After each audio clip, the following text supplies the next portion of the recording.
भरा हुआ एक शिप जिस पर पानी की तरह पैसा बहाया जा रहा है। लेकिन अचानक जब वो सफर में होता है तो एक दिन सब लोग पागलों की तरह भागने लगते हैं। उनमें से एक महिला टॉयलेट में जाकर छुप जाती है, लेकिन अचानक एक भयानक चीख के साथ कोई चीज टॉयलेट के नीचे से उसे धक्का देना शुरू करती है और अब तो वो बाहर भी नहीं जा सकती। उसने चीख पुकार लगाई, लेकिन तभी एक रहस्यमयी चीज ने उसे अंदर खींच लिया। पूरा टॉयलेट उस औरत के खून से सन गया। तो किसी ने नहीं सोचा कि कभी ना डूबने वाला ये जहाज जिस पर अमीरों की भरमार होगी, उसके साथ कुछ ऐसा हो जाएगा। दरअसल बात ऐसी है कि कुछ समय पहले तक सब कुछ ठीक था। ये शिप अमेरिका से निकला था और अपनी मंजिल की ओर तेजी से बढ़ रहा था। अंदर कई सारे लोग अपनी शामें रंगीन कर रहे थे। उसी दौरान हमें एक अनजान आदमी को कंट्रोल रूम में जाते हुए देखते हैं। उसने वहां तो पहले पूरे सिस्टम को कंट्रोल में लिया और फिर कुछ डिस्क लगाकर जितना भी डाटा था, सॉफ्टवेयर था, सब कुछ खराब कर दिया। इस चीज की जानकारी ऊपर कैप्टन तक पहुंची कि उससे पहले उसे खबर मिलती है कि पानी के नीचे कोई अनजान चीज है जो उनकी ओर बढ़ रही है और इससे पहले कि वो लोग किसी से संपर्क कर पाते एक जोरदार टक्कर होती है। पूरा जहाज हिल गया। जो जहां खड़ा था वहां से दूर घसीटता हुआ चला गया। जो महिला उस टॉयलेट में छुपी थी वो इस हादसे का सबसे पहला शिकार होती है, लेकिन अभी भी अफरा तफरी मची हुई है। जिसको जहां भी जगह मिल रही थी वो वहां भाग रहा था या फिर छुपा जा रहा था। इधर समुद्र के बीच हम मेगन को देखते हैं। वो एक अनुभवी टास्कर है, यानी कि गैर कानूनी चीजों को इधर से उधर ले जाना। उसे अपने काम पर इतना ज्यादा भरोसा है कि वो अभी जिस चीज को लेकर जा रहा है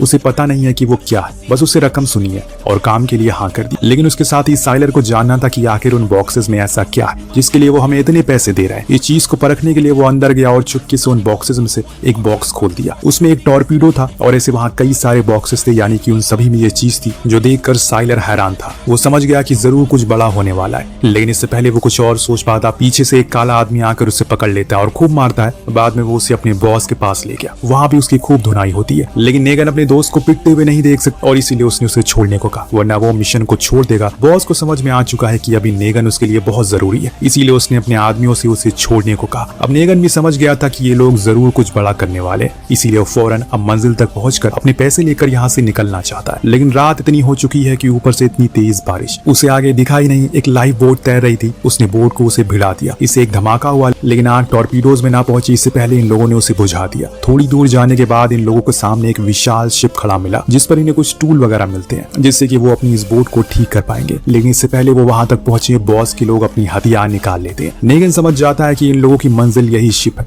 ऐसा इसलिए और इसीलिए अब उसे मजबूरन उस तक जाना पड़ा। एक आदमी ने अपने लैपटॉप से उस शिप के पीछे के दरवाजे को खोल दिया क्योंकि उसके पास उसका पूरा कंट्रोल था। जो कैसे आया ये आपको पता चल चुका है। तो अब एक एक करके सभी लोग उसके अंदर पहुंचते हैं और हमें पता चलता है कि ये वही शिप है जिसमें हमने कहानी की शुरुआत में देखा था। बॉस को लगता है कि अंदर काफी सारे लोग होंगे और जब वो अंदर घुसा तो वहां पर सिर्फ और सिर्फ तबाही थी। लेकिन एक मिनट, लोग क्यों नहीं दिखाई दे रहे हैं आसपास? अगर उनकी मौत हो चुकी है तो लाशें कहाँ है? बॉस अगर चाहता तो वो बोट को लेकर निकल जाता, लेकिन उसे तो एक ही रात में अमीर बनना था और इसीलिए उसने अपने लोगों के आसपास देखने के लिए भेज दिया। बाकी नेगन और साइलर को नीचे भेजा ताकि वो जल्दी स्पेयर पार्ट को ठीक करने के लिए टूल को इकट्ठा कर पाए। और साथ में एक लंबे बाल वाला आदमी मौजूद था। तो वहीं दूसरी तरफ हमें बोट में मौजूद एक महिला को देखा जो उस बोट को ठीक कर रही। तभी उसे किसी की आने की आहट सुनाई दी। शायद कोई चीज थी जो पानी के नीचे मौजूद थी। उसने खुद को ध्यान भटका दिया, वरना उसे और डर लगेगा। डर से कोई भाग नहीं सकता। कुछ ही समय के बाद वो चीज अचानक ऊपर आती है जिससे वो इतना ज्यादा डर गई एक पल तो वो डूबने लगी। दरअसल ये चीज एक सफेद आदमी की लाश थी जो कि पूरी तरह फूल चुकी थी। लेकिन वहां सिर्फ यही चीज नहीं थी बल्कि कुछ और भी था जिसके बारे में वो लड़की सोच पाती। तभी वो चीज उसे पानी के नीचे खींच लेती है। तो वहीं ऊपर शिप पर इन लोगों को लिफ्ट के नीचे आने का संदेश दिखता है। तो सभी उस तरफ बंदूक करके खड़े हो जाते हैं। लेकिन जब लिफ्ट खुली तो उसमें सिर्फ और सिर्फ खून था, कोई इंसान नहीं। ये देखने के बाद इन लोगों को पता चल चुका है कि जरूर यहाँ कुछ बहुत बड़ा कांड हुआ है। नीचे नेगन और साइलर टूल को देख रहे। पास में एक आदमी इन लोगों की पहरेदारी दे रहा था, लेकिन उसे हौले हौले एहसास होने लगा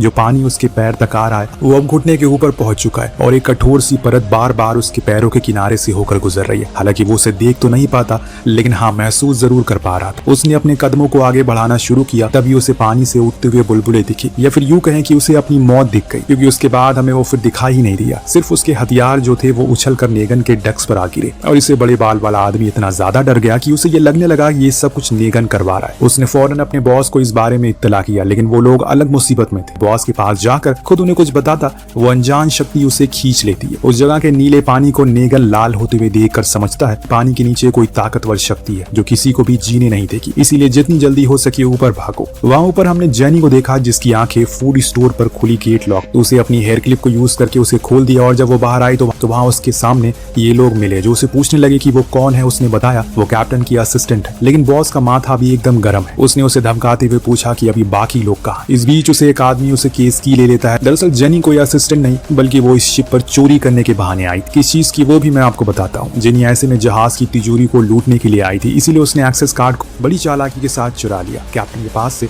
लेकिन जब वो उसे इस्तेमाल करने जाती है तो पीछे से कैप्टन और उसके बाकी लोग उसे रंगे हाथ पकड़ लेते हैं और उसे वही फूड स्टोर में बंद कर देते हैं। इसके बाद जब उसकी आंख खुली तो ये सब हुआ। अब यहाँ बॉस उसे जबरन पूछताछ करता है लेकिन वो कुछ नहीं बताती, जैसे कि आपको पता है।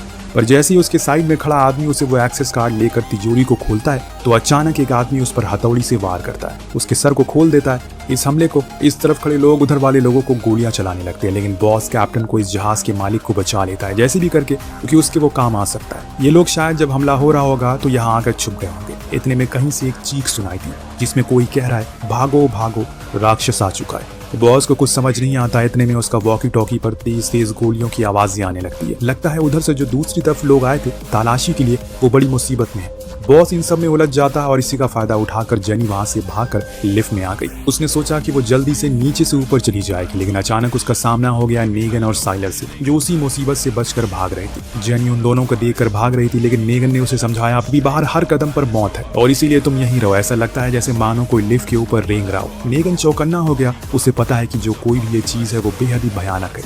इतने में लिफ्ट का दरवाजा फिर से खुला और उस पार वही लोग खड़े थे, हाथों में बंदूक। जब उन्होंने इन लोगों को देखा तो बंदूकें तान दी। नेगन ने समझाया कि अभी लड़ने का समय नहीं है, हमने इस जहाज पर आकर बहुत बड़ी गलती कर दी है, अब जितनी जल्दी हो सके यहाँ से निकलना होगा। वो इतना कह ही रहा था कि अचानक से लिफ्ट की केबल टूट गई।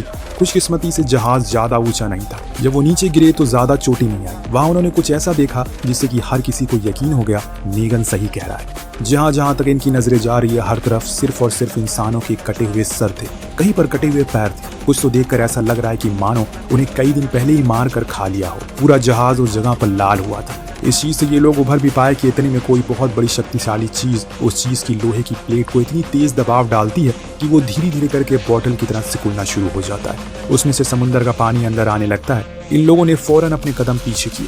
सुरक्षा के लिए वहां एक मजबूत दरवाजा बंद किया जिससे खतरा कुछ देर के लिए टल गया। अब इन्हें ऊपर जाना है ताकि ये कंट्रोल रूम से किसी से मदद मांग सके। एक ने कहा कि हमें पास की नौसेना से मदद मांगनी चाहिए, लेकिन कैप्टन ने कहा कि किसी ने जानबूझकर इस जहाज के रेडियो सिस्टम को डैमेज कर दिया। और जब ये ठीक ठाक चल रहा था उसके बाद एक एक चीज बिगड़ना शुरू हो गई। वो ये सब बता ही रहा होता है कि उसी दौरान नेगन को पूरा खेल समझ में आ गया। उसे पता चल गया कि ये सब कुछ उसके बॉस का किया धरा है। वो ये उसी समय जान गया उसके लोगों ने उसे और उसके दोस्त को इस शिप के पास रुकने को कहा था, लेकिन वो वजह नहीं जानता था। अब शिप का मालिक पूरे राज खोल देता है। खुद के ही मुंह से उसका कहना था कि उसने ही बॉस को संपर्क किया था ताकि वो इस जहाज में अमीर लोगों को लूट सके, क्योंकि उन सभी के पास बहुत पैसा था। फिर उनकी चीजों को आपस में बांटने के बाद वो इस शिप को उड़ा देंगे। इस चीज के लिए वो उन टॉर्पीडो को लेकर आए थे। उसने लूटने के बाद एक प्लान बनाया कि इस पूरे जहाज को उड़ा देगा उन टॉर्पीडो से, ताकि बाद में उसे इंश्योरेंस के पैसे मिल सके और इसे वो अमीर हो जाए। उसकी बातें सुन कैप्टन उस पर खूब चिल्लाता है, यहाँ तक कि उन दोनों के बीच भिड़ंत भी हो जाती है। ये लोग आपस में बात कर रहे होते हैं कि दूर खड़ा एक आदमी को ऊपर से कुछ टपकता हुआ नजर आता है। इससे पहले कि वो खुद की गर्दन को ऊपर उठाता, उससे पहले हमने देख लिया कि असल में वहाँ एक जायंट ऑक्टोपस के टेंटिकल्स है जो उसी तरफ बढ़ रहे हैं। लेकिन बाकी के लोग ने समय रहते उस पर गोलियों की बौछार कर दी, जिससे उसे टेंटिकल में छेद हो गया और उसके अंदर से गिरा एक अजीब सा आदमी जिसकी हड्डियां गल चुकी थी, शरीर पूरी तरह से खत्म हो चुका था। बस इतना पता लगता है कि वो एक इंसान है। सभी लोग घबराए हुए हैं, लेकिन कंट्रोल रूम में हर कोने में उसी ऑक्टोपस ने अपने जाल बिछाए। जहां जहां ये लोग नजरें घुमा रहे वहां उन्हें बस वही दिखाई दे रहा है। हालांकि उसे लड़ते लड़ते बाकी के लोग बाहर तो आ गए, पर नेगन जा टकराया जेनी से, जिसने मौका देखकर उसने सौदा करने का सोचा। सौदा ये था किसी भी तरह करके वो उसे यहाँ से जिंदा बाहर निकाल दे, बदले में वो उसके लिए कुछ भी करने को राजी है। नेगन कुछ जवाब दे पाता तभी वो भी वहां पहुंच गया। उसने एक जोरदार टक्कर मारी नेगन को, जिससे वो दूर जा गिरा। उसके हाथ से बंदूक भी छटक गई। अब वो घबराया हुआ जमीन पर गिरा था। वो टेंटिकल उसके करीब आते ही जा रहे। हालांकि नेगन ने करीब में ही वो बंदूक थी, लेकिन वो उसे उठा नहीं पा रहा था कि तभी पीछे से जेनी ने उस पर अंधाधुंध गोलियां चलाई। अपनी जान की परवाह किए बिना इससे वो वहां से दूर गया और उसने नेगन की जान बचा ली। नेगन जो जेनी को सौदा याद आता है, जिसके लिए वो सर हिलाकर राजी होने का इशारा करता है। वहीं दूसरी तरफ हम कैप्टन को देखते हैं, जिसके ऊपर भी उस राक्षस का हमला हो चुका है। इससे पहले कि बाकी के लोग आकर उसे बचाते, वो उसे खींचकर नीचे ले जाता है। बाकी के लोग गोलियां तो चलाते हैं, लेकिन कोई फायदा दिखाई नहीं देता। बाद में शिप के मालिक ने बताया उसे लगता है कि ये कोई प्राचीन समय का ऑक्टोपस है, क्योंकि उसने ऐसा पढ़ा था कि जितना गहरा समुद्र होता है उतना ही ज्यादा बड़ा होता है। वो उतना ही ज्यादा बड़ा होता जाता है और जब वो बड़ा हो जाता है तो वहाँ कुछ ऐसे जीव पाए जाते हैं जो इंसान की कल्पना से परे हैं। एक ने पूछा कि हम कितने गहरे समुद्र के ऊपर हैं। मालिक ने जवाब दिया, तकरीबन 10,000 मीटर की गहराई है। ये जानने के बाद सभी के पसीने छूट गए, लेकिन नेगन ने इस बारे में बात ना करने को कहा क्योंकि अब उन्हें जल्दी से टूल को लेकर अपनी बोट में जाना है ताकि वो जल्दी से यहाँ निकल सके। लेकिन अब तो नीचे जाया ही नहीं जा सकता क्योंकि वहाँ तो समुद्र का पानी भर चुका है और उसी के नीचे शैतान बैठा है। पर किसी को तो जाना पड़ेगा, अगर कोई नहीं गया तो ये बच ही नहीं पाएंगे। इसीलिए मेगन ने बिना कुछ सोचे समझे छलांग मार दी। जब एक आदमी को नीचे जाते हुए देखा तो उसे पूछा कि कुछ लोग, तो उसके पीछे कुछ और लोग भी कूद गए, लेकिन कुछ ऐसे डरपोक भी थे जो अभी ऊपर खड़े थे। लेकिन जब उन्होंने देखा कि वो वापस आ रहा है तो उन्होंने उस पर गोलियां बरसाना शुरू कर दी। इससे वो थोड़ी देर के लिए पीछे हो गया।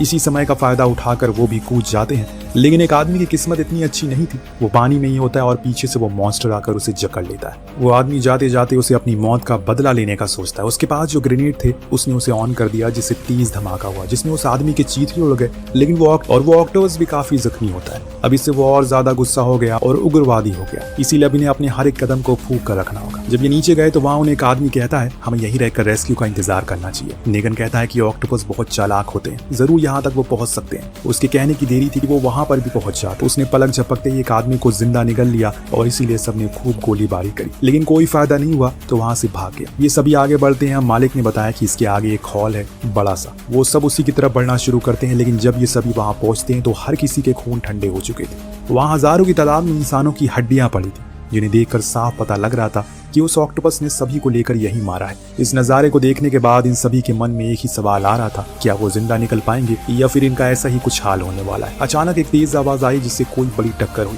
मालिक तो पहले एक दरवाजे के पीछे जा छुपा, शायद उसे अंदाजा हो चुका है कि क्या होने वाला है। दरअसल ये टक्कर पानी की थी क्योंकि वो तेजी से अब शिप में भरने लगा था। हर कोई अपनी जान बचाने के लिए अंदर इधर उधर भाग रहा था। एक आदमी वो दोनों गलियारों से होकर आगे बढ़ रहा था कि तभी पानी का लेवल अब इतनी तेजी से ऊपर आ रहा है जिसमें भाग पाना आसान नहीं है। ऊपर से वो भी उनके पीछे लगा है। जब बॉस को लगा अब वो नहीं बच पाएगा, उसने उसी तरफ एक ग्रेनेड फेंक दिया और इस बारी वो ऑक्टोपस भागने के बजाय और तेजी से उसके पीछे पड़ गया। पक्का वो पूरे गुस्से में आ चुका है। तेजी से उसने खुद की तरफ आते हुए देख बॉस ने एक गंदी हरकत कर दी। उसने अपने साथी के पैर में गोली मार दी जिससे कि उसकी मौत से उसे भागने का मौका मिल जाए। लेकिन कायलर भी कम चालाक नहीं था। वो डस्टबिन में जा छुपा और उसकी जान तो बच गई, लेकिन आगे जाकर जब उसने देखा कि उसे बॉस की पिस्टल जमीन पर गिरी है तो वो उसे उठाने ही वाला था कि इतने में उसके हाथ को बॉस ने पकड़ लिया और जो अब खुद उसी टेंटिकल में जकड़ा हुआ था। कायलर ने उसे बंदूक देते हुए कहा कि इसे खुद को मार लो ताकि एक आसान मौत मिल सके। बॉस बड़ा ही बेगैरत आदमी था। उसने उल्टा उसी पर गोलियां चला दी, लेकिन शुक्र है उसे वो गोलियां लगी नहीं, वो बच गया।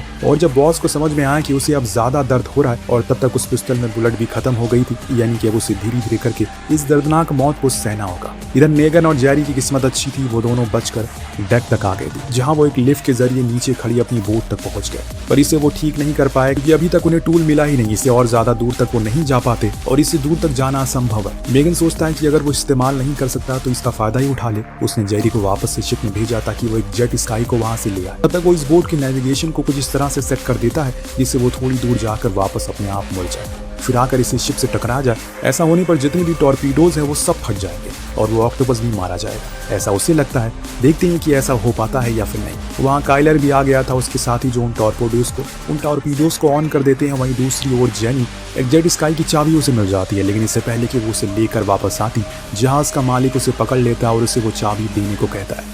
तब जेनी उसे बताती है कि यहाँ पर और भी कई जेट स्काई हैं, वो उनकी चाबी ले सकता है। मालिक को देखकर लगता है कि वो जेनी से कोई पुरानी उसकी दुश्मनी है और वो उससे बदला ले रहा हो। इतने में अचानक वहाँ पर नेगन आ गया जिसने बिना देखे गोलियां चलाना शुरू कर दी, लेकिन एक भी गोली मालिक को नहीं लगी क्योंकि वो उसे मारना नहीं चाहता था। अब इससे पहले वो लोग वहाँ से जाते नेगन और जेनी उस मंजर को देख लेते हैं जो अभी तक सभी से छुपाया गया। धीरे धीरे शिप के नीचे एक विशाल शरीर ऊपर आने लगता है। पहले तो कुछ बड़े बड़े टेंटिकल आए, फिर अंत में गोली आकार का बड़ा सा मुंह, आंखें पूरी तरह से नीली। डरावनी इस चीज को देखकर दोनों स्तंभ रह जाते हैं क्योंकि उन्हें बिल्कुल अंदाजा नहीं था कि वो इस कदर बड़ा होगा।